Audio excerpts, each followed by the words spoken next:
ಎಲ್ರಿಗೂ ನಮಸ್ಕಾರ. ಇಂದಿನ ದಿನಾಂಕ 2026ನೇ ಇಸ್ವಿ ಜನವರಿ 29. ಈ ದಿನದ ಪಂಚಾಂಗ ಶ್ರೀ ವಿಶ್ವಾವಸುನಾಮ ಸಂವತ್ಸರ, ಉತ್ತರಾಯಣ, ಶಿಶಿರ ಋತು, ಮಾಘ ಮಾಸ, ಶುಕ್ಲಪಕ್ಷ. ಏಕಾದಶಿ ಬೆಳಗ್ಗೆ 11:59 ಇದೆ. ಆನಂತರ ದ್ವಾದಶಿ ಆರಂಭ ಆಗುತ್ತೆ. ಮೃಗಶಿರ ನಕ್ಷತ್ರ ಬೆಳಗಿನ ಜಾವ ಅಂದರೆ ಮಾನದಿನ ಬೆಳಗಿನ ಜಾವ 4:20 ಇದೆ.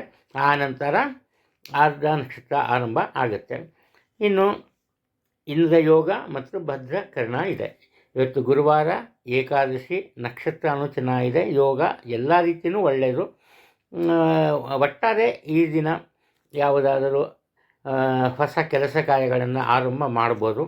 ಆದರೆ ಮನೆಗೆ ಸಂಬಂಧಪಟ್ಟಂತಹ ಕೆಲಸ ಕಾರ್ಯಗಳನ್ನು ಆರಂಭ ಮಾಡಬಾರ್ದು. ಏಕೆಂದರೆ ದ್ವಾದಶಿ ಇದ್ದಾಗ ಮನೆಗೆ ಸಂಬಂಧಪಟ್ಟ ಕೆಲಸ ಕಾರ್ಯಗಳನ್ನು ಮಾಡಬಾರ್ದು. ಆದರೆ ರಿಪೇರಿ ಮಾಡಿಸೋದು ಅವೆಲ್ಲ ಮಾಡ್ಬೋದು. ಆದರೆ ಹೊಸದಾಗಿ ಮನೆ ಕಟ್ಟೋದು ಅಥವಾ ಗೃಹ ಪ್ರವೇಶ ಇವಕ್ಕೆಲ್ಲ ದ್ವಾದಶಿ ತಿಥಿ ನಿಷಿದ್ಧ ಅಂತ ಧಾರ್ಮಿಕ ಗ್ರಂಥಗಳಲ್ಲಿ ಹೇಳುತ್ತೆ. ಅದು ಬಿಟ್ಟು ಬೇರೆ ಯಾವುದೇ ಕೆಲಸವನ್ನು ಆರಂಭ ಮಾಡಿ ಅದರಲ್ಲಿ ಯಶಸ್ಸು ಸಿಗುತ್ತೆ, ಯಾವುದೇ ಒಂದು ಸಂದೇಹ ಇಲ್ಲ. ಇನ್ನು ಈ ಇಂದಿನ ಸೂರ್ಯೋದಯವನ್ನು ಆಧರಿಸಿ ಈ ದಿನದ ರಾಹುಕಾಲದ ಬಗ್ಗೆ ಹೇಳಬೇಕು ಅಂದರೆ ಮಧ್ಯಾಹ್ನ 2:03 ಆರಂಭ ಆಗಿ 3:25 ಮುಗಿಯುತ್ತೆ. ಈ ಕಾಲ ಕರೆಯೋದೇ ಮಧ್ಯಾಹ್ನವಾದ್ದರಿಂದ ಯಾವುದೇ ಒಂದು ಕೆಲಸ ಕಾರ್ಯಗಳನ್ನು ಆರಂಭ ಮಾಡಲ್ಲ.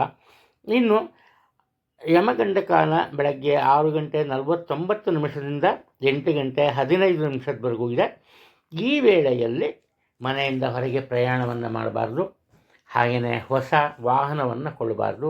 ಹೊಸದಾಗಿ ಔಷಧಿಯನ್ನು ಸೇವನೆ ಮಾಡೋದಕ್ಕೆ ಆರಂಭಿಸಬಾರ್ದು. ಇಷ್ಟು ತುಂಬ ಮುಖ್ಯವಾದಂತಹ ವಿಚಾರಗಳು.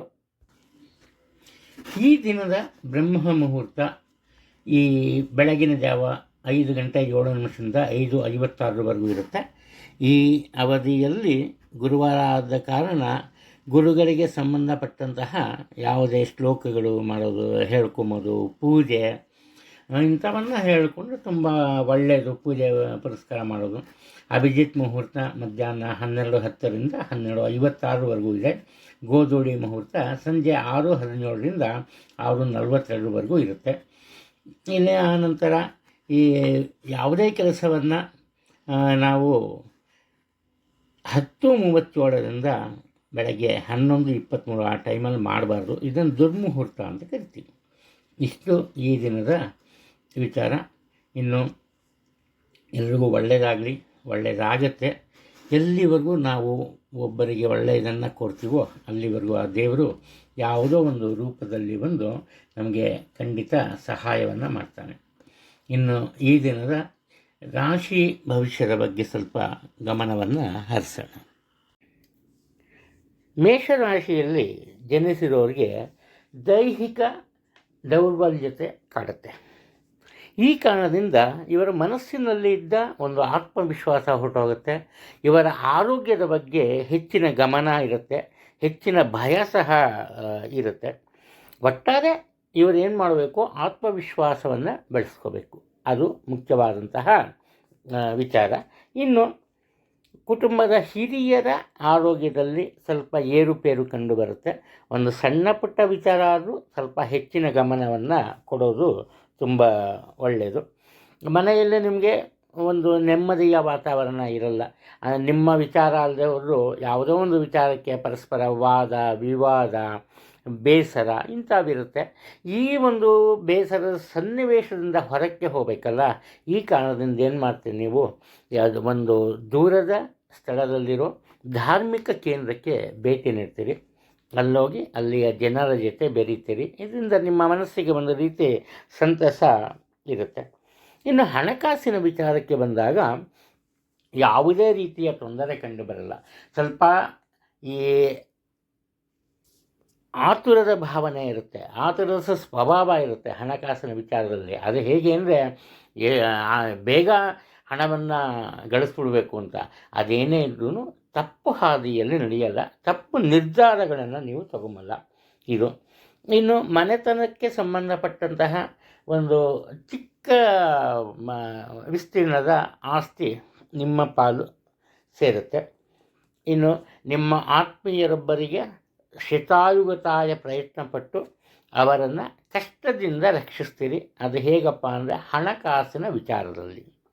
ಒಟ್ಟಾರೆ ನಿಮಗೆ ಪ್ರತಿಯೊಬ್ಬರ ಪ್ರೀತಿ ವಿಶ್ವಾಸ ಸಿಗುತ್ತೆ, ಅದರಲ್ಲಿ ಯಾವುದೇ ಒಂದು ಸಂದೇಹ ಇಲ್ಲ. ಸಂತೋಷದ ದಿನ. ವೃಷಭ ರಾಶಿಯಲ್ಲಿ ಜನಿಸಿರೋರು, ಇವರ ನಿರೀಕ್ಷೆಗೂ ಮೀರಿದಂತಹ ಯಶಸ್ಸು ಸಿಗುತ್ತೆ. ಇವರು ಧಾರ್ಮಿಕ ಕೇಂದ್ರಗಳಿಗೆ ಭೇಟಿ ಮಾಡಿ ಅಲ್ಲಿ ಸಾಕಷ್ಟು ಸಹಾಯವನ್ನು ಮಾಡ್ತಾರೆ. ಧಾರ್ಮಿಕ ಕೆಲಸ ಕಾರ್ಯಗಳಲ್ಲಿ ತಮ್ಮನ್ನು ತಾವು ತೊಡಗಿಸ್ಕೋತಾರೆ. ಮುಖ್ಯವಾಗಿ ಇವರು ಯಾವುದೇ ಒಂದು ಕೆಲಸ ಕಾರ್ಯಗಳನ್ನು ಆರಂಭ ಮಾಡಿದ್ರೂ ಕೂಡ ಅದರಲ್ಲಿ ಯಶಸ್ಸು ಸಿಗುತ್ತೆ. ಗೆಲ್ಲೋದಕ್ಕೆ ಕೆಲಸ ಮಾಡೋದು ಅನ್ನೋ ಒಂದು ಭಾವನೆ ಇವರಲ್ಲಿ ಮನೆ ಮಾಡಿರುತ್ತೆ. ಅದರಿಂದ ಯಾವುದೇ ತೊಂದರೆ ಇಲ್ಲ. ಇನ್ನು ಇವರ ಸಹಾಯದಿಂದ ಕುಟುಂಬದ ಹಿರಿಯರ ಒಂದು ಕಷ್ಟ ನಷ್ಟಗಳು ದೂರವಾಗುತ್ತೆ. ಅವರಿಗೆ ಬೇಕಾದಂತಹ ಎಲ್ಲ ರೀತಿಯ ಅನುಕೂಲತೆಯನ್ನು ಸಹ ಮಾಡಿಕೊಡ್ತೀರಿ ಇಲ್ಲಿ. ಇನ್ನು ಈ ತಂದೆ ಅಥವಾ ತಾಯಿಯ ಜೊತೆ ಗೂಡಿ ಪಾಲುಗಾರಿಕೆಯ ವ್ಯಾಪಾರ ವ್ಯವಹಾರಗಳನ್ನು ಮಾಡ್ತಾ ಇದ್ದರೆ ಅದರಲ್ಲಿ ನಿಮ್ಮ ನಿರೀಕ್ಷೆಗೂ ಹೆಚ್ಚಿನ ಲಾಭಾಂಶ ನಿಮ್ಮ ಪಾಲಿಗೆ ಸಿಗುತ್ತೆ. ಉದ್ಯೋಗ ಕ್ಷೇತ್ರದಲ್ಲಿ ಸಹ ಅಷ್ಟೇ ನಿಮ್ಮದೇ ಆದಂತಹ ಕಟ್ಟುಪಾಡುಗಳಿಗೆ ನೀವು ಒಳಗಾಗ್ತೀರಿ. ಎಂತಹ ಮಟ್ಟದಲ್ಲಿರ್ತೀರಿ ನೀವು ಅಂದರೆ ನಿಮ್ಮ ಹಿರಿಯ ಅಧಿಕಾರಿಗಳು ಸಹ ನಿಮಗೆ ಏನೂ ಹೇಳೋಕ್ಕೆ ಬರೋಲ್ಲ.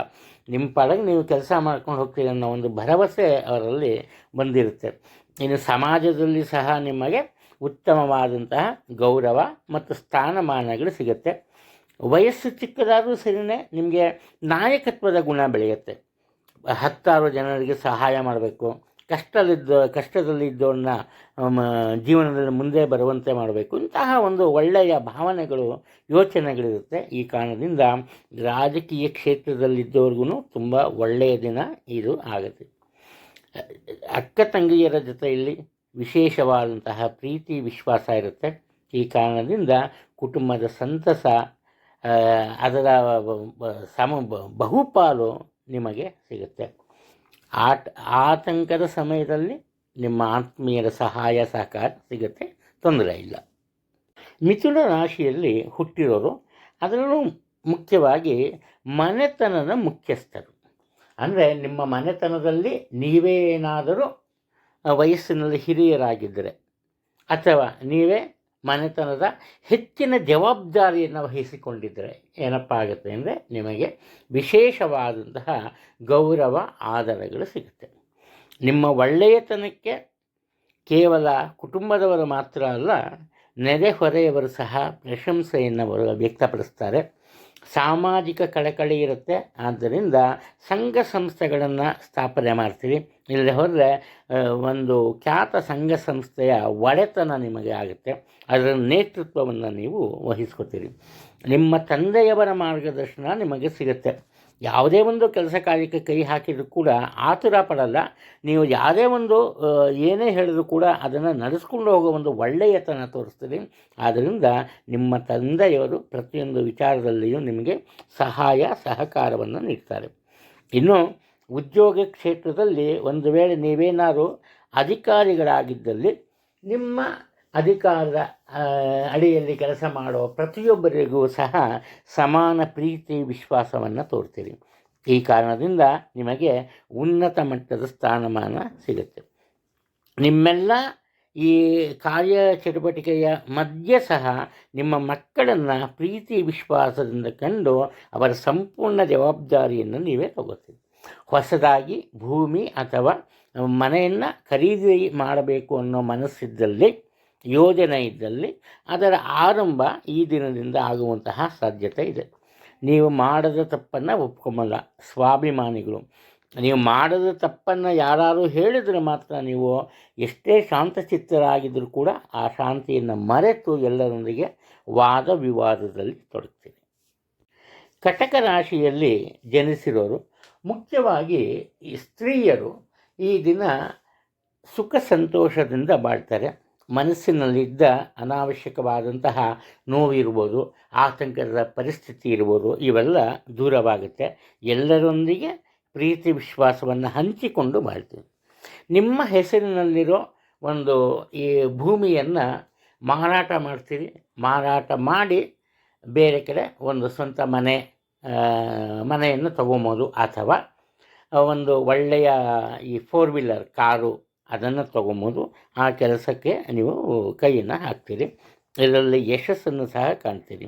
ಒಂದು ವೇಳೆ ನಿಮ್ಮ ಹೆಸರಲ್ಲೇನಾದರೂ, ಅಂದರೆ ಸ್ತ್ರೀಯರ ವಿಚಾರ ಇದು, ಹೆಸರಲ್ಲೇನಾದರೂ ಸ್ವಂತ ಭೂಮಿ ಇದ್ದರೆ, ಜಮೀನು, ಅಲ್ಲಿ ಮನೆ ಕಟ್ಟುವ ಯೋಜನೆ ಆರಂಭ ಮಾಡ್ತೀರಿ. ನೀವಿದ್ದ ಕಡೆ ಶಾಂತಿ ಇರುತ್ತೆ, ನೆಮ್ಮದಿ ಇರುತ್ತೆ, ಯಾವುದೇ ತೊಂದರೆ ಇಲ್ಲ. ಸಂತೋಷದಿಂದ ಜೀವನವನ್ನು ಕಳಿಬೇಕು, ದಿನವನ್ನು ಕಳಿಬೇಕು ಅನ್ನೋ ಒಂದು ಆಸೆ ಇರುತ್ತೆ, ಅದು ಸಾಧ್ಯನೂ ಆಗುತ್ತೆ. ಇನ್ನು ಕುಟುಂಬದಲ್ಲಿ ನಡೆಯಬೇಕಾಗಿದ್ದ ಅತಿ ಮುಖ್ಯ ಕೆಲಸ ಕಾರ್ಯವನ್ನು ಮುಂದೂಡಲು ಕಾರಣರಾಗ್ತೀರಿ. ಇದರಿಂದ ಕೆಲವರಿಗೆ ನಿಮ್ಮ ಬಗ್ಗೆ ಬೇಸರ ಉಂಟಾಗುತ್ತೆ. ಸ್ವಂತ ವ್ಯಾಪಾರ ವ್ಯವಹಾರಗಳಿದ್ದಲ್ಲಿ ನಿಮ್ಮ ನಿರೀಕ್ಷೆಗೂ ಹೆಚ್ಚಿನ ಲಾಭ ಸಿಗುತ್ತೆ, ಅದರಲ್ಲಿ ಯಾವುದೇ ಒಂದು ಸಂಶಯ ಬೇಡ. ಪಾಲುಗಾರಿಕೆಯ ವ್ಯಾಪಾರ ವ್ಯವಹಾರದಲ್ಲಿ ಅನಾವಶ್ಯಕವಾದ ವಿಚಾರಗಳಿಗೆ ನಿಮ್ಮ ಪಾಲುಗಾರರ ಜೊತೆ ವಾದ ವಿವಾದ ಇರುತ್ತೆ. ಕೊಂಚ ಮನಸ್ತಾಪ ಸಹ ಉಂಟಾಗುವಂತಹ ಸಾಧ್ಯತೆ ಕಂಡುಬರ್ತಿದೆ. ಇಲ್ಲಿ ಉತ್ತಮ ಆದಾಯ ಇರುತ್ತೆ, ನಿಮ್ಮ ನಿರೀಕ್ಷೆಯಂತೆ ವರಮಾನ ಇರುತ್ತೆ. ಆ ಹಣಕಾಸನ್ನು ಹೇಗೆ ಉಳಿಸಬೇಕು ಅನ್ನೋ ಬುದ್ಧಿವಂತಿಕೆ ಸಹ ನಿಮ್ಮಲ್ಲೇ ಇರುತ್ತೆ. ಆದ್ದರಿಂದ ಕನಿಷ್ಠ ಪಕ್ಷ ಆದಾಯಕ್ಕೆ ತಕ್ಕಂತಹ ಖರ್ಚು ವೆಚ್ಚಗಳನ್ನು ಸರಿದೂಗಿಸುವಂತಹ ಪ್ರಯತ್ನದಲ್ಲಿ ಸಫಲತೆ ಕಾಣ್ತೀವಿ. ಸಿಂಹರಾಶಿಯಲ್ಲಿ ಜನಿಸಿರೋರು ಉತ್ತಮ ವರಮಾನ ಇರುತ್ತೆ, ಹಣಕಾಸಿನ ವಿಚಾರದಲ್ಲಿ ಏನೂ ತೊಂದರೆ ಇರಲ್ಲ. ಆದರೆ ನಿಮ್ಮ ಖರ್ಚು ವೆಚ್ಚಗಳು ಅಧಿಕವಾಗಿರುತ್ತೆ. ಈ ಖರ್ಚು ವೆಚ್ಚಗಳು ಆಗೋದಕ್ಕೆ ಕಾರಣ ಏನಪ್ಪ ಅಂದರೆ, ಮುಖ್ಯವಾಗಿ ನಿಮ್ಮ ಮನಸ್ಸಿನಲ್ಲಿ ವಿದೇಶಕ್ಕೆ ಪ್ರಯಾಣ ಮಾಡಬೇಕು, ಅಥವಾ ಈ 10 ಊರುಗಳನ್ನು ಭೇಟಿ ಮಾಡಬೇಕು ಅನ್ನೋ ಒಂದು ಮನಸ್ಸಿರುತ್ತೆ. ಈ ಕಾರಣದಿಂದ ದೀರ್ಘಕಾಲದ ಪ್ರವಾಸಕ್ಕೆ ತೆರಳುತ್ತೀರಿ, ಇರುವ ಹಣವನ್ನು ಖರ್ಚು ಮಾಡ್ತೀರಿ. ಓಡಾಟ ಎಲ್ಲ ಜಾಸ್ತಿ ಆಗುತ್ತೆ, ಏನಾಗುತ್ತೆ, ದೇಹದ ಶಕ್ತಿ ಕಡಿಮೆ ಆಗುತ್ತೆ. ಆದ್ದರಿಂದ ನಿಮ್ಮ ಆರೋಗ್ಯದ ಬಗ್ಗೆ ಸಹ ಹೆಚ್ಚಿನ ಗಮನ ಕೊಡೋದು ತುಂಬ ಒಳ್ಳೆಯದು. ನಿಮ್ಮ ತಂದೆಯವರಿಗೆ ಅಥವಾ ಕುಟುಂಬದ ಹಿರಿಯ ಪುರುಷ ಸದಸ್ಯರಿಗೆ ಅನಾರೋಗ್ಯ ಉಂಟಾಗುತ್ತೆ, ಸ್ವಲ್ಪ ಅದರ ಬಗ್ಗೆ ಎಚ್ಚರಿಕೆಯನ್ನು ವಹಿಸಿ. ಇನ್ನು ಚಿಕ್ಕ ಪುಟ್ಟ ಮಕ್ಕಳಿದ್ದರೆ ಅವರ ಮನಸ್ಸಿಗೆ ಇಷ್ಟವಾಗುವಂತೆ ನೀವು ನಡ್ಕೋಬೇಕು. ಇಲ್ಲದೆ ಹೋದರೆ ಕುಟುಂಬದಲ್ಲಿ ಇರುವ ಒಂದು ಶಾಂತಿಯ ವಾತಾವರಣ ಕೆಟ್ಟೋಗುತ್ತೆ. ಕಾರಣ ಏನಪ್ಪ ಅಂದರೆ, ಎಲ್ಲರೂ ಒಂದು ಗುಂಪಾಗ್ತಾರೆ, ನೀವೊಬ್ಬರು ಮಾತ್ರ ಸಪ್ರೇಟ್ ಆಗಿಬಿಡ್ತಾರೆ. ಇಂತಹ ವಿಚಾರದಲ್ಲಿ ಇರುವ ಸ್ಥಾನದಿಂದ ಬೇರೆ ಸ್ಥಾನ, ಅಂದರೆ ಉದಾಹರಣೆಗೆ ಹೇಗಪ್ಪ ಅಂದರೆ, ಇವಾಗ ಮಾಡ್ತಾ ಇರೋ ಕೆಲಸ, ಅದೇ ಕೆಲಸವನ್ನೇ ಹುಡ್ಕೊಂಡು ಬೇರೆ ಕಂಪ್ನಿಗೆ ಶಿಫ್ಟ್ ಆಗ್ತೀವಿ, ಇರುವ ಕೆಲಸ ಬಿಟ್ಟು ಹೋಗ್ತೀರಿ. ಅವಾಗ ಏನಾಗುತ್ತೆ, ನಿಮ್ಮ ಆದಾಯ ಹೆಚ್ಚಾಗುತ್ತೆ. ಇಲ್ಲೊಂದು ಒಳ್ಳೆಯ ಕೆಲಸ ನಡೆಯುತ್ತೆ, ಬದಲಾವಣೆ. ಏನಪ್ಪ ಅಂದರೆ, ಕೆಲಸ ಬಿಟ್ಟು ಹೋಗಿರ್ತಿರಲ್ಲ ಹಳೆ ಕಂಪ್ನಿಯವರು, ಅವರು ಸಹ ನಿಮ್ಮನ್ನು ಬಿಟ್ಕೊಡೋಕ್ಕೆ ರೆಡಿ ಇಲ್ಲ. ನಿಮಗೆ ಬಿಡುವಾದಾಗ ಹೋಗಿ ಅವರಿಗೆ ಬೇಕಾದ ಸಲಹೆ ಸೂಚನೆಯನ್ನು ಕೊಟ್ಟು ಬರಬೇಕಾಗತ್ತೆ. ಅಂದರೆ ನಿಮ್ಮ ಆದಾಯ ದ್ವಿಗುಣಗೊಳ್ಳುವಂತಹ ಸಾಧ್ಯತೆಗಳು ಕಂಡುಬರ್ತಾ ಇದೆ. ನಿಮ್ಮ ವಿರೋಧಿಗಳ ಜೊತೆ ಸಹ ನೀವು ಪ್ರೀತಿ ವಿಶ್ವಾಸದಿಂದಾನೇ ನಡ್ಕೋತೀರಿ, ಯಾವುದೇ ಒಂದು ರೀತಿಯ ತೊಂದರೆ ಇಲ್ಲಿ ಕಂಡುಬರಲ್ಲ. ಕನ್ಯಾ ರಾಶಿಯಲ್ಲಿ ಜನಿಸಿರೋರು ಕೆಲವೊಂದು ಕಾರಣಗಳಿಂದ ಕುಟುಂಬದ ಹಿರಿಯರ ಜೊತೆ, ಅದರಲ್ಲೂ ಮುಖ್ಯವಾಗಿ ತಂದೆಯ ಜೊತೆ ಇದ್ದ ಈ ಮನಸ್ತಾಪ ಏನಾಗುತ್ತೆ, ದೂರವಾಗುತ್ತೆ. ಅಂದರೆ ಪುನಃ ಪ್ರೀತಿ ವಿಶ್ವಾಸ ಮರುಕಳಿಸುತ್ತೆ. ನಿಮ್ಮ ತಂದೆಯವರಿಗೆ ಸಂಬಂಧಪಟ್ಟಂತಹ ಜವಾಬ್ದಾರಿಗಳನ್ನು ಸ್ವತಂತ್ರವಾಗಿ ನೀವೇ ನಿರ್ವಹಿಸಬೇಕಾಗಿ ಬರುತ್ತೆ. ಇದಕ್ಕೆ ಕಾರಣ ಏನಪ್ಪ, ನಿಮ್ಮ ತಂದೆಯವರಿಗೆ ಸ್ವಲ್ಪ ಆರೋಗ್ಯದಲ್ಲಿ ತೊಂದರೆ ಕಂಡುಬರುವಂತಹ ಸಾಧ್ಯತೆಗಳಿವೆ. ಕುಟುಂಬಕ್ಕೆ ಸಂಬಂಧಪಟ್ಟಂತಹ ಒಂದು ದೊಡ್ಡ ಮಟ್ಟದ ಜವಾಬ್ದಾರಿ, ಅದು ವ್ಯಾಪಾರ ವ್ಯವಹಾರ ಆಗಿರ್ಬೋದು ಅಥವಾ ಬೇರೆ ಇನ್ಯಾವುದೇ ವಿಚಾರ ಆಗಿರ್ಬೋದು, ಅದರ ನಿರ್ವಹಣೆ ನಿಮ್ಮ ಪಾಲಿಗೆ ಬರುತ್ತೆ. ಅದನ್ನು ಯಶಸ್ವಿಯಾಗಿ ನಿರ್ವಹಿಸ್ತೀರಿ. ಇವತ್ತು ಸಾಮಾನ್ಯವಾಗಿ ನೀವು ಯಾವುದೇ ಒಂದು ಕೆಲಸ ಕಾರ್ಯ ಕೈ ಹಾಕಿದರೂ ಕೂಡ ಅದರಲ್ಲಿ ನಿರೀಕ್ಷಿಸಿದ ಯಶಸ್ಸು ಸಿಗತ್ತೆ. ಇನ್ನು ಈ ದಂಪತಿಗಳ ನಡುವೆ ಅನಾವಶ್ಯಕವಾದಂತಹ ವಿಚಾರಗಳಿಗೆ ಸ್ವಲ್ಪ ಮನಸ್ತಾಪ ಉಂಟಾಗುತ್ತೆ. ಹಾಗೆಯೇ ಈ ಕುಟುಂಬದಲ್ಲಿನ ಈ ಬೇಸರದ ಸನ್ನಿವೇಶಗಳು ಏನಪ್ಪ ಆಗುತ್ತೆ ಅಂದರೆ ನೆರೆಹೊರೆಯವರಿಗೆ ಒಂದು ರೀತಿ ಹಾಸ್ಯದ ವಸ್ತುವಾಗುತ್ತೆ. ಆದ್ದರಿಂದ ಸಾಧ್ಯವಾದಷ್ಟು ಮಾತು ಕಡಿಮೆ ಇರಬೇಕು, ವಾದ ವಿವಾದ ಕಡಿಮೆ ಮಾಡಬೇಕು, ಕೆಲಸ ಕಾರ್ಯಗಳನ್ನು ಮುಂದುವರಿಸ್ಕೊಂಡು ಹೋಗಬೇಕು. ಇದು ಬೇಕಾಗಿರೋದು. ನಿಮ್ಮ ಬಗ್ಗೆ ನಿಮಗೆ ಅಭಿಮಾನ ಇರುತ್ತೆ. ಕಾರಣ ಏನಪ್ಪ ಅಂದರೆ ನಿಮ್ಮ ಕಾರ್ಯಕೌಶಲ್ಯತೆ ಆ ರೀತಿ ಇರುತ್ತೆ. ಯಾವುದೇ ಒಂದು ಕೆಲಸಕ್ಕೆ ಕೈ ಹಾಕಿದರೂ ಕೂಡ ಸುಲಭವಾದ ಯಶಸ್ಸನ್ನು ಗಳಿಸೋದ್ರಿಂದ ಒಂದು ರೀತಿ ಮನಸ್ಸಿನಲ್ಲಿ ಹೊಸ ಹುಮ್ಮಸ್ಸು ಬರುತ್ತೆ. ಇದರಿಂದ ಹೊಸ ಹೊಸ ಕೆಲಸಗಳು, ಹೊಸ ಹೊಸ ಒಂದು ಆಪರ್ಚುನಿಟೀಸ್, ಅವಕಾಶಗಳು ಸಹ ಸಿಗುತ್ತೆ. ದೊರೆಯುವ ಅವಕಾಶಗಳನ್ನೆಲ್ಲ ತಗೋತೀರಿ, ಅದರಲ್ಲೂ ಸಹ ಯಶಸ್ಸನ್ನು ಗಳಿಸ್ತೀರಿ.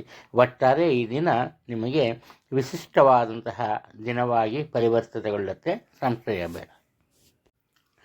ತುಲಾ ರಾಶಿಯಲ್ಲಿ ಜನಿಸಿರೋರು, ಇವರ ಮುಖ್ಯ ಉದ್ದೇಶ ಏನಪ್ಪ ಆಗುತ್ತೆ ಅಂದರೆ ಕುಟುಂಬದಲ್ಲಿ ಇರುವ ಯಾವುದೇ ನ್ಯೂನ್ಯತೆಗಳಿರಲಿ ಅದನ್ನು ಸರಿಪಡಿಸೋದು. ಹಾಗೆ ಕುಟುಂಬದಲ್ಲಿ ಇವರಿಗಿಂತ ಕಿರಿಯವರು ಇರ್ತಾರಲ್ಲ, ಕಿರಿಯ ವ್ಯಕ್ತಿಗಳಿಗೆ ಬೇಕಿರುವಂತಹ ಎಲ್ಲ ರೀತಿಯ ಅನುಕೂಲತೆಗಳನ್ನು ಕೊಡೋದು ಮತ್ತು ಸಹಾಯ ಸಹಕಾರವನ್ನು ನೀಡೋದು ಇದಾಗಿರುತ್ತೆ. ಇದಾದ ನಂತರ ಮತ್ತೊಂದು ವಿಚಾರ ಮುಖ್ಯವಾದ್ದೇನಪ್ಪ ಅಂದರೆ ಕುಟುಂಬದ ಒಟ್ಟಾರೆ ಆದಾಯವನ್ನು ಹೆಚ್ಚಿಸಬೇಕಾದಂತಹ ಪರಿಸ್ಥಿತಿ ಇರುತ್ತೆ. ಆ ಒಂದು ಜವಾಬ್ದಾರಿಯನ್ನು ಸಹ ನೀವೇ ತಗೊಂಡು ಏನು ಮಾಡ್ತೀರಿ, ಯಶಸ್ಸನ್ನು ಕಾಣ್ತೀರಿ. ಸ್ವಲ್ಪ ಕಷ್ಟ ಆದರೂ ಕೂಡ ಆರಂಭದಲ್ಲಿ ಎದೆಗುಂದಲ್ಲ, ಆತ್ಮವಿಶ್ವಾಸವನ್ನು ಹೆಚ್ಚಿಸ್ಕೋತೀರಿ. ಗೆಲ್ಲಲೇಬೇಕು ಅನ್ನೋ ಒಂದು ಛಲ ನಿಮ್ಮಲ್ಲಿರುತ್ತೆ. ಕಾರಣ ಏನಪ್ಪ ಅಂದರೆ ನಿಮ್ಮನ್ನು ಬಿಟ್ಟು ಬೇರೆ ಯಾರು ಈ ಕುಟುಂಬಕ್ಕೆ ಕೆಲಸ ಮಾಡೋದಕ್ಕೆ ಸಾಧ್ಯ ಆಗಲ್ಲ ಅಂತಹ ಪರಿಸ್ಥಿತಿ ನಿರ್ಮಾಣ ಆಗಿಬಿಟ್ಟಿರುತ್ತೆ. ಇದು ಇನ್ನು ಒಟ್ಟಾರೆ ಎಷ್ಟೇ ಕಷ್ಟ ಆದರೂ ಕೂಡ ಏನು ಮಾಡ್ತೀರಿ, ಹಣವನ್ನು ಉಳಿತಾಯ ಮಾಡ್ತೀರಿ. ಯಾವ ರೀತಿನಪ್ಪ ಅಂದರೆ ಮನೇಲಿರೋರೆಲ್ಲರೂ ಖರ್ಚು ಮಾಡೋರು ಬದಲು ಯಾರೋ ಒಬ್ಬರು ಖರ್ಚು ಮಾಡೋರು, ಇನ್ನೊಬ್ಬರು ಹಣವನ್ನು ಹಾಗೆ ಇಡೋದು, ಈ ರೀತಿ ಒಂದು ಉಪಾಯವನ್ನು ಮಾಡ್ತೀವಿ. ಒಟ್ಟಾರೆ ಈ ದಿನ ಕೇವಲ ಕುಟುಂಬದ ವಿಚಾರ ಮಾತ್ರ ಅಲ್ಲ, ಉದ್ಯೋಗ ಕ್ಷೇತ್ರದಲ್ಲಿ ಸಹ ಅಷ್ಟೇ ಯಾವುದೇ ಒಂದು ರೀತಿಯ ಕಷ್ಟ ನಷ್ಟಗಳು ಅಥವಾ ಆತಂಕದ ಪರಿಸ್ಥಿತಿ ಎದುರಾದರೂ ಕೂಡ ಅದನ್ನು ಬುದ್ಧಿವಂತಿಕೆಯಿಂದ ಸರಿದಾರಿಗೆ ತರುವಂತಹ ಪ್ರಯತ್ನದಲ್ಲಿ ಯಶಸ್ಸನ್ನು ಗಳಿಸ್ತೀರಿ. ಇನ್ನು ಸಮಾಜಕ್ಕೆ ಸಂಬಂಧಪಟ್ಟಂತೆ ನಿಮ್ಮದೇ ಆದ ಒಂದು ಯೋಚನಾ ಲಹರಿಯನ್ನು ಕಾರ್ಯರೂಪಕ್ಕೆ ತರೋದಕ್ಕೋಸ್ಕರ ಸಂಘ ಸಂಸ್ಥೆಗಳನ್ನು ಬೆಳೆಸ್ತೀರಿ. ನೆರೆಹೊರೆಯವರಲ್ಲಿ ಅವರ ಮನಸ್ಸು ಏನೇ ಇರಲಿ, ಅವರ ಮನಸ್ಸಿನಲ್ಲಿ ಎಷ್ಟೇ ಒಂದು ತಪ್ಪು ಅಭಿಪ್ರಾಯ ಇರಲಿ, ಅವರ ಪ್ರೀತಿ ವಿಶ್ವಾಸನ ಗಳಿಸೋದ್ರಲ್ಲಿ ನೀವು ಯಶಸ್ವಿಯಾಗ್ತೀರಿ. ಒಟ್ಟಾರೆ ಇವತ್ತು ನೀವು ಸಾರ್ವಜನಿಕರ ಮಧ್ಯೆ ಅಂದರೆ ಈ ಜನರ ಮಧ್ಯೆ, ಕುಟುಂಬದ ಮಧ್ಯೆ ವಿಶಿಷ್ಟವಾದಂತಹ ವ್ಯಕ್ತಿಯಾಗಿ ಹೊರಹೊಮ್ತೀರಿ. ವೃಶ್ಚಿಕ ರಾಶಿಯಲ್ಲಿ ಜನಿಸಿರೋರು, ನಿಮ್ಮಲ್ಲಿ ಈ ಯಾವುದೇ ಒಂದು ಕೆಲಸ ಕಾರ್ಯಗಳಲ್ಲಿ ನಿಮ್ಮ ಒಂದು ಉಪಸ್ಥಿತಿ ಅವಶ್ಯಕವಾಗಿರುತ್ತೆ. ಇಲ್ಲೇನಾಗುತ್ತೆ, ನೀವು ತುಂಬ ಯೋಚನೆ ಮಾಡೋಕ್ಕೆ ಹೋಗಲ್ಲ, ಕಷ್ಟದ ಕೆಲಸ ಕಾರ್ಯಗಳನ್ನು ಒಪ್ಕೊಂಬೋದೇ ಇಲ್ಲ. ಏನು ಮಾಡ್ತೀರಿ, ಅದರಲ್ಲೂ ಮಾನಸಿಕವಾಗಿ ಒಂದು ಸದೃಢತೆ ಇರಲ್ಲ. ಈ ಯೋಚನೆ ಮಾಡೋದು ಅವೆಲ್ಲ ನಿಮ್ಮಿಂದ ಸಾಧ್ಯ ಆಗಲ್ಲ ಈ ದಿನದ. ಅದರಿಂದ ಏನು ಮಾಡ್ತೀರಪ್ಪ ನೀವು ಅಂದರೆ ಎಲ್ಲ ರೀತಿಯ ಕೆಲಸ ಕಾರ್ಯಗಳನ್ನು ಬೇರೆಯವ್ರಿಗೆ ಒಪ್ಪಿಸ್ತೀರಿ, ಆದರೆ ದೈಹಿಕ ಶ್ರಮದಿಂದ ಮಾಡಬೇಕಾದಂತಹ ಕೆಲಸ ಕಾರ್ಯಗಳನ್ನು ನೀವೇ ವಹಿಸ್ಕೊತೀರಿ. ಇದರಿಂದ ಏನಾಗುತ್ತೆ, ಕೆಲಸ ಕಾರ್ಯಗಳು ಸುಗಮವಾಗಿ ನಡೀತಾ ಹೋಗುತ್ತೆ. ಆದರೆ ಏನಾದರೂ ನೀವು ಸ್ವಲ್ಪ ಯಾಮಾರಿದರೆ ನಿಮ್ಮ ಕೈಕಾಲುಗಳಿಗೆ ದೊಡ್ಡ ಮಟ್ಟದ ಒಂದು ಪೆಟ್ಟು ಬೀಳುವಂತಹ ಸಾಧ್ಯತೆಗಳಿವೆ. ಆದ್ದರಿಂದ ಕೆಲಸ ಕಾರ್ಯ ಮಾಡಿ ಎಚ್ಚರಿಕೆ ಇರಲಿ. ಹಾಗೆ ಸ್ವಂತ ವ್ಯಾಪಾರ ವ್ಯವಹಾರಗಳಲ್ಲಿ ನಿರೀಕ್ಷಿಸಿದ ಯಶಸ್ಸು ಸಿಗುತ್ತೆ. ಪಾಲುಗಾರಿಕೆಯ ವ್ಯಾಪಾರದಲ್ಲಿ ಅನಾವಶ್ಯಕವಾದಂತಹ ವಾದ ವಿವಾದ ಉಂಟಾಗುವ ಸಾಧ್ಯತೆ ಇದೆ.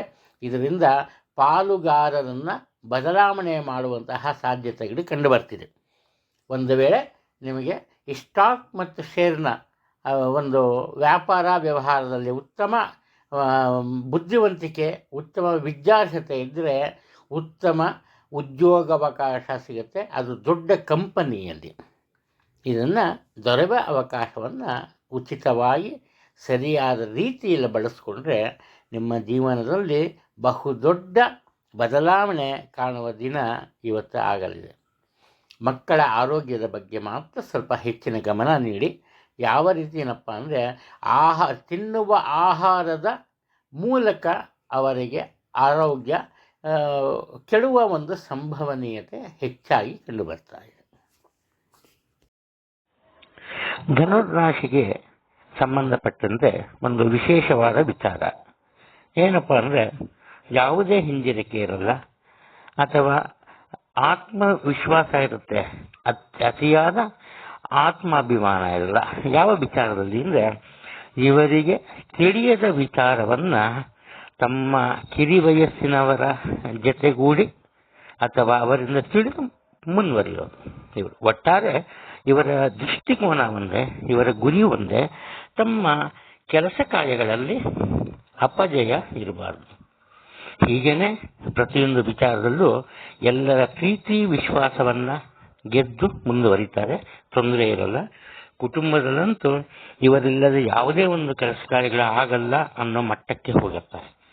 ಆದ್ದರಿಂದ ಕುಟುಂಬದ ಒಂದು ಜವಾಬ್ದಾರಿ ಅಥವಾ ಶಾಂತಿ, ನೆಮ್ಮದಿ ಎಲ್ಲ ಇವರ ಜವಾಬ್ದಾರಿಯಾಗಿಬಿಡುತ್ತೆ. ಇವರದೇ ಒಂದು ಕಾರಣದಿಂದ ಅವೆಲ್ಲ ಇರುತ್ತೆ. ಹಾಗೆಯೇ ಹಣಕಾಸಿನ ವಿಚಾರದಲ್ಲೂ ಅಷ್ಟೇ, ಇವರು ಬೇರೆಯವರಿಗೆ ಹಣದ ಸಹಾಯ ಮಾಡಲ್ಲ, ಹಾಗೆ ಬೇರೆಯವರಿಂದ ಹಣವನ್ನು ಪಡೆಯಲ್ಲ. ಏನು ಮಾಡ್ತಾರೆ, ಸತತ ಪ್ರಯತ್ನದಿಂದ ಇವರಿಗೆ ಅಗತ್ಯವಾದಷ್ಟು ಹಣವನ್ನು ಸಂಪಾದಿಸ್ತಾರೆ. ಅದು ಸ್ವಂತ ವ್ಯಾಪಾರ ವ್ಯವಹಾರಗಳಿದ್ದಲ್ಲಿ ಅದನ್ನು ವಿಸ್ತರಿಸುವ ಒಂದು ಯೋಜನೆಯನ್ನು ರೂಪಿಸ್ತಾರೆ. ಆ ಯೋಜನೆಯಲ್ಲಿ ಯಶಸ್ಸನ್ನು ಸಹ ಕಾಣ್ತಾರೆ. ಆದರೆ ಆರೋಗ್ಯದ ಬಗ್ಗೆ ಮಾತ್ರ ಸ್ವಲ್ಪ ಗಮನವನ್ನು ಕೊಡೋದು ಒಳ್ಳೆಯದು. ಕಾರಣ ಏನಪ್ಪ ಅಂದರೆ, ಶೀತವಾಯು ದೋಷ ಅಂತ ಬರುತ್ತೆ. ಆ ನಂತರ ಕೆಲವರು ಹೇಳ್ತಾರೆ, ನೀವು ಕೇಳಿರ್ಬೋದು, ನರ ಎಳೆದಾಗಾಯಿತು ಅಂತ. ಅಂತಹ ಒಂದು ತೊಂದರೆ ಇವನ್ನ ಕಾಡ್ಬೋದು. ಅದರಿಂದ ಸ್ವಲ್ಪ ಎಚ್ಚರಿಕೆಯಿಂದ ಇದ್ರೂ ಒಳ್ಳೆಯದು. ಸರಳವಾದ ವ್ಯಾಯಾಮದಿಂದ ಇವರು ತಮ್ಮ ಆರೋಗ್ಯವನ್ನು ಖಂಡಿತವಾಗ್ಲೂ ಉಳಿಸ್ಕೋಬೋದು. ಮಕರ ರಾಶಿಯಲ್ಲಿ ಜನಿಸಿರೋರು ಇಲ್ಲಿ ಕುಟುಂಬ ವರ್ಗವನ್ನು ತಗೊಂಡ್ರೆ, ನಿಮ್ಮ ಕುಟುಂಬದಲ್ಲಿ ನಿಮಗೆ ಸರಿಸಾಟಿಯಾದಂತಹ ಜನ ಸಹ ಇರ್ತಾರೆ. ಅದು ನಿಮ್ಮ ತಂದೆ ಆಗ್ಬೋದು, ನಿಮ್ಮ ತಾತನೇ ಇರ್ಬೋದು, ನಿಮ್ಮ ಮಕ್ಕಳೇ ಇರ್ಬೋದು. ಒಟ್ಟಾರೆ ಇಲ್ಲೇನಾಗುತ್ತೆ, ನಿಮ್ಮ ಬುದ್ಧಿವಂತಿಕೆಗೆ ಸವಾಲೊಡ್ಡುವಂತಹ ಜನ ಕುಟುಂಬದಲ್ಲೇ ಇರ್ತಾರೆ. ಈ ಕಾರಣದಿಂದ ನೀವು ಯೋಚನೆ ಮಾಡ್ತೀರಿ, ನಿಮಗೇನಪ್ಪ ನಿಮ್ಮ ಮನಸ್ಸಿನಲ್ಲಿ ಬರುತ್ತೆ ಅಂದರೆ, 10 ಜನರಲ್ಲಿ ಒಬ್ಬರು ಆಗೋದು ಇಷ್ಟ ಆಗಲ್ಲ ನಿಮಗೆ. ಆದ್ದರಿಂದ 100 ಜನರಲ್ಲಿ ಒಬ್ಬರಾಗಬೇಕು ಅನ್ನೋ ಮನಸ್ಥಿತಿ ಇರುತ್ತೆ. ಈ ಕಾರಣವನ್ನೇ ಮುಂದಿಟ್ಕೊಂಡು ಏನು ಮಾಡ್ತೀರಪ್ಪ ನೀವು, ವಯಸ್ಸಿನ ಮಿತಿ ಇಲ್ಲದೆ ವಿದೇಶಕ್ಕೆ ಸಂಬಂಧಪಟ್ಟಂತಹ ವಿಶೇಷವಾದಂತಹ ವಿಚಾರದಲ್ಲಿ ವಿದ್ವಾಂಸರಾಗಲು ಮುಂದಾಗ್ತೀರಿ. ಅಂದರೆ ವಿಶೇಷವಾದ ವಿಚಾರವನ್ನು ಕಲಿಯೋದಕ್ಕೆ ಮುಂದಾಗ್ತೀರಿ, ಅಥವಾ ವಿದೇಶಿ ಭಾಷೆಯನ್ನು ಕಲಿಯೋದಕ್ಕೆ ಮುಂದಾಗ್ತೀರಿ. ಇಲ್ಲಿ ಮುಖ್ಯವಾಗಿ ನಿಮಗೆ ತಿಳಿದಿರೋ ವಿದ್ಯೆಯನ್ನು 10 ಹಲವಾರು ಜನರಿಗೆ ಹೇಳಿಕೊಡೋದ್ರಲ್ಲಿ ನೀವು ಸಂತಸವನ್ನು ಪಡ್ತೀರಿ. ಈ ಕಾರಣದಿಂದ ನೀವು ಸ್ವಂತ ಟ್ಯುಟೋರಿಯಲ್ಸು ಅಥವಾ ಶಾಲಾ ಕಾಲೇಜುಗಳು ಇಂಥವನ್ನು ಸ್ಥಾಪನೆ ಮಾಡುವಂತಹ ಯೋಜನೆಯನ್ನು ಎಲ್ಲರೊಂದಿಗೆ ಹಂಚ್ಕೋತೀರಿ. ಪ್ರತಿಯೊಬ್ಬರ ಸಹಾಯ ಸಹಕಾರ ಸಿಗುತ್ತೆ. ನಿಮಗೂ ಆಶ್ಚರ್ಯವಾಗುವಂತೆ ನಿಮ್ಮ ದೊಡ್ಡ ಮಟ್ಟದ ಗುರಿಯೊಂದು ಈ ದಿನ ನೆರವೇರಲಿದೆ. ಅದಕ್ಕಿಂತ ಇನ್ನೊಂದು ವಿಚಾರವನ್ನು ಹೇಳಬೇಕು. ಅದೇನಪ್ಪ ಅಂದರೆ, ಕಾನೂನಿನ ಚೌಕಟ್ಟಿನಲ್ಲಿ ಕುಟುಂಬಕ್ಕೆ ಸಂಬಂಧಪಟ್ಟಂತಹ ಭೂ ವಿವಾದದಲ್ಲಿ ಯಶಸ್ಸನ್ನು ಗಳಿಸ್ತೀರಿ. ಏನೇ ಗಲಾಟೆ ಬರಲಿ, ಏನೇ ಮನಸ್ತಾಪ ಬರಲಿ, ಬಂಧು ಬಳಗದವರನ್ನು ಪ್ರೀತಿ ವಿಶ್ವಾಸದಿಂದ ಆಧರಿಸ್ತೀರಿ. ಇದರಿಂದ ನಿಮ್ಮ ಗೌರವ ಎಲ್ಲರ ಮಧ್ಯೆ ಹೆಚ್ಚಾಗುತ್ತದೆ, ಅದರಲ್ಲಿ ಸಂಶಯ ಅನ್ನೋದು ಬೇಡ. ಕುಂಭರಾಶಿಯಲ್ಲಿ ಜನಿಸಿರೋರು ಇವರಿಗೆ ತುಂಬ ಬುದ್ಧಿವಂತಿಕೆ ಇರುತ್ತೆ. ಯಾವುದೇ ಒಂದು ಕೆಲಸ ಕಾರ್ಯಗಳನ್ನು ಇವರೇ ಸ್ವತಃ ಏಕಾಂಗಿಯಾಗಿ ಮಾಡಬಲ್ಲಂತಹ ಒಂದು ಬುದ್ಧಿ ಅಥವಾ ಕಾರ್ಯ ಯೋಜನೆ ಸಿದ್ಧಿಸಿರುತ್ತೆ. ಆದರೆ ಇವರ ಮನಸ್ಸಿನಲ್ಲಿ ಒಂದು ಭಯ ಮನೆ ಮಾಡಿರುತ್ತೆ. ಅಕಸ್ಮಾತ್ ನಾನೊಬ್ಬನೇ ಸೇರಿ ಇಂತಹ ಕೆಲಸವನ್ನು ಮಾಡಿದ್ರೆ ಅದು ಯಶಸ್ವಿ ಆಗದೆ ಹೋದರೆ ನನ್ನಿಂದಾಗಿ ಬೇರೆಯವರು ಸಹ ತೊಂದರೆ ಪಡಬೇಕಾಗತ್ತೆ ಅನ್ನೋ ಒಂದು ಭಾವನೆ ಬಂದ್ಬಿಡುತ್ತೆ. ಈ ಕಾರಣದಿಂದ ಏನು ಮಾಡ್ತಾರೆ ಇವರು, ಸಣ್ಣ ಪುಟ್ಟ ವಿಚಾರಗಳಿಗೂ ಕೂಡ ಬೇರೆಯವರನ್ನು ಆಶ್ರಯಿಸ್ತಾರೆ. ಅಂದರೆ ಇವರ ಕೆಲಸ ಕಾರ್ಯವನ್ನು ಬೇರೆಯವರು ಮಾಡಿಕೊಡೋ ಒಂದು ಅವಶ್ಯಕತೆ ಇಲ್ಲ, ಅದಕ್ಕೆ ತಕ್ಕನಾದಂತಹ ಸಲಹೆ, ಸೂಚನೆ ಅಥವಾ ಮಾರ್ಗದರ್ಶನವನ್ನು ನೀಡಬೇಕಾಗುತ್ತೆ. ಒಟ್ಟಾರೆ ಇವತ್ತೇನಾಗುತ್ತಪ್ಪ ಅಂದರೆ, ಕಷ್ಟ ಇಲ್ಲ ಇವ್ರದ್ದು, ನಷ್ಟ ಇಲ್ಲ ಇವ್ರದ್ದು, ಆದರೆ ಹೆಸರು ಮಾತ್ರ ಬೇರೆಯವ್ರಿಗೆ ಹೋಗ್ಬಿಡ್ತಾರೆ. ಇದರಿಂದ ಇವರ ಮನಸ್ಸಿನಲ್ಲಿ ಸಾಕಷ್ಟು ಬೇಸರ ಉಂಟಾಗುತ್ತೆ. ಆ ಬೇಸರದಿಂದ ಏಕಾಂಗಿಯಾಗಿ ತಮ್ಮ ದಿನವನ್ನು ಕಳೀತಾರೆ. ಯಾರೊಂದಿಗೂ ಮಾತನಾಡೋದಾಗಲಿ ಅಥವಾ ವಿಚಾರ ವಿನಿಮಯ ಮಾಡ್ಕೊಂಬೋದಾಗಲಿ ಇರಲ್ಲ ಇವತ್ತು. ಹಾಗೆ ಕುಟುಂಬದಲ್ಲಿ ಸಂತಸದ ವಾತಾವರಣ ಇದ್ದರೂ ಕೂಡ ಆ ಒಂದು ಶಾಂತಿಯುತ ವಾತಾವರಣಕ್ಕೆ ದೊಡ್ಡ ಈ ಬೆಂಕಿ ಅಥವಾ ಬಿರುಗಾಳಿ ಅಂತ ಹೇಳ್ಬೋದು ಬಂದು ತಟ್ಟತ್ತೆ. ಇದರಿಂದ ಪರಸ್ಪರಸರ ಒಗ್ಗಟ್ಟಿಂದ ಇರೋ ಎಲ್ಲರೂ ಅನಾವಶ್ಯಕವಾಗಿ ವಾದ ವಿವಾದದಲ್ಲಿ ತೊಡಗ್ತಾರೆ. ಒಟ್ಟಾರೆ ಇವರ ಜೀವನದ ಅತಿ ಮುಖ್ಯ ಕೆಲಸವೊಂದು ನಡೆಯಲಿದೆ. ಅದಕ್ಕೆ ಬೇರೆಯವರ ಸಹಾಯ ಸಹಕಾರದ ಅನಿವಾರ್ಯತೆ ಇದೆ. ಹಾಗೆ ನಿಮ್ಮ ಕುಟುಂಬಕ್ಕೆ ಸಂಬಂಧಪಟ್ಟಂತಹ ದೇವತಾ ಕಾರ್ಯವನ್ನು ಯಶಸ್ವಿಯಾಗಿ ಮಾಡಿ ಮುಗಿಸ್ತೀರಿ, ಇದರಲ್ಲಿ ಯಾವುದೇ ಒಂದು ಸಂಶಯ ಬೇಡ. ರಾಶಿಚಕ್ರದ ಕೊನೆಯ ರಾಶಿ ಅಂದರೆ ಮೀನರಾಶಿ. ಈ ಮೀನರಾಶಿಯವರು ಇವತ್ತು ಏನು ಮಾಡ್ತಾರೆ, ತಮ್ಮ ಬಾಳ ಸಂಗಾತಿಯ ಸಹಾಯದಿಂದ ಮಾತ್ರ ತಮ್ಮ ಕೆಲಸ ಕಾರ್ಯಗಳನ್ನು ಸುಗಮವಾಗಿ ನಿರ್ವಹಿಸ್ತಾರೆ.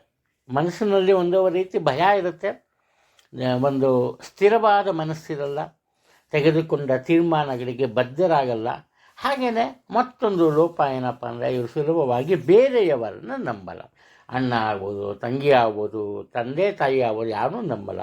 ಇವರ ನಂಬಿಕೆ ಪೂರ್ತಿ ಯಾರ ಮೇಲೆ ಇರುತ್ತೆ ಅಂದರೆ ತಮ್ಮ ಬಾಳ ಸಂಗಾತಿಯ ಮೇಲೆ ಇರುತ್ತೆ. ಈ ಕಾರಣದಿಂದ ಏನಾಗುತ್ತೆ, ಕುಟುಂಬದ ಇತರ ಸದಸ್ಯರ ಜೊತೆ ಸ್ವಲ್ಪ ವಾದ ವಿವಾದ ಉಂಟಾಗುತ್ತೆ. ಹಾಗೆ ಮನಸ್ತಾಪ ಬೆಳೆಯೋದಕ್ಕೆ ಸಹ ಇದು ಕಾರಣ ಆಗುತ್ತೆ.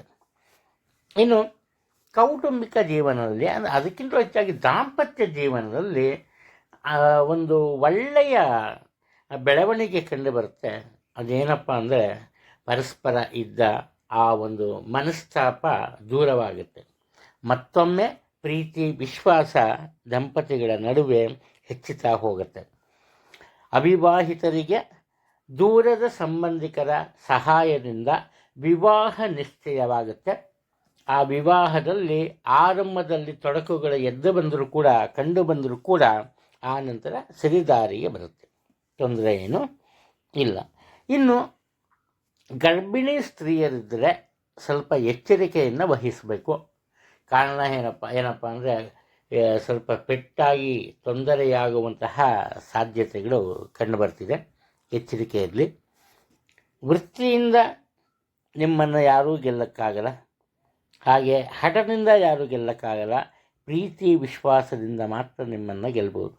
ಯಾರಾದರೂ ನಿಮ್ಮ ಮನಸ್ಸಿಗೆ ಸಂತಸವಾಗುವಂತೆ ಮಾತನಾಡೋದು ಸಾಕು, ಅವನ್ನು ನಂಬಿರ್ತೀರಿ. ನಂಬಿದ ಮೇಲೆ ಸ್ವಲ್ಪ ತೊಂದರೆಗೆ ಸಹ ಒಳಗಾಗ್ತೀರಿ. ಇದರಿಂದ ನಿಮ್ಮ ಮನಸ್ಸನ್ನು ನಿಮ್ಮ ಹತೋಟಿಯಲ್ಲಿಟ್ಕೊಳ್ಳಿ. ಯಾವುದೇ ಒಂದು ತೊಂದರೆ ಕಂಡು ಬರಲ್ಲ. ಎಲ್ಲ ರೀತಿಯಲ್ಲೂ ಒಳ್ಳೆಯದಾಗ್ತಾ ಹೋಗುತ್ತೆ. ಒಳ್ಳೆಯದಾಗಲಿ. ನಮಸ್ಕಾರ.